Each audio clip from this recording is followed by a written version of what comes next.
Transgender athletes are now allowed to participate in the Olympics without having to undergo sex reassignment surgery, according to new recommendations issued by the International Olympic Committee (IOC). Female-to-male transgender athletes should be able to take part in male category events without restriction under the new guidelines. Male-to-female athletes must use hormone therapy, and will need to show that their testosterone level is below 10 nanomoles per liter at least a year before participating and throughout the period of desired eligibility to compete in the female category.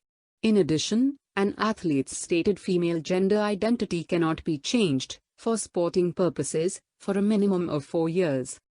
Despite these limitations, the document states that the regulations are based on the logic of fair play. It is necessary to ensure insofar as possible that trans athletes are not excluded from the opportunity to participate in sporting competition. The overriding sporting objective is and remains the guarantee of fair competition. The guidelines, published on the IOC website, read: to require surgical anatomical changes as a precondition to participation is not necessary to preserve fair competition and may be inconsistent with developing legislation and notions of human rights. The document added. The IOC says that it chose to adopt this policy because of the changing attitude of society towards transgender people. It has become much more of a social issue than in the past. We had to review and look into this from a new angle. We needed to adapt to the modern legislation around the world. We felt we cannot impose a surgery if that is no longer a legal requirement, Arnold Ljungqvist, ex-IOC Medical Commission chairman,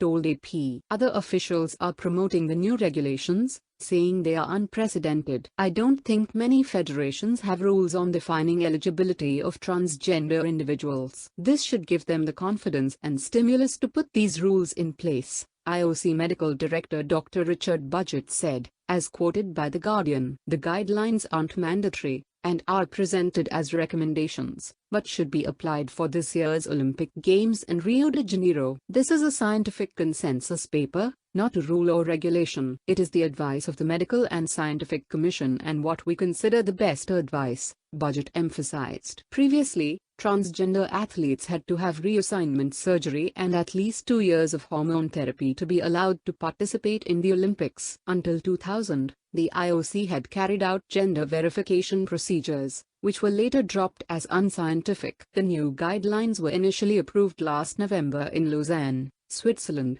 by both IOC officials and medical experts. The transgender athletes issue came into the spotlight last year, following former Olympic decathlon champion Bruce Jenner announcing that she had changed her gender to female and was to be called Caitlyn Jenner. Another transgender issue is hyperandrogenism, increased testosterone levels in women. Back in 2009, the scandal linked with the South African runner Caster Semenya saw her undergo gender verification tests, following her win in the 800 meters at the World Championships. She was given the green light, and later won silver in the 800 meters at the 2012 London Olympic Games.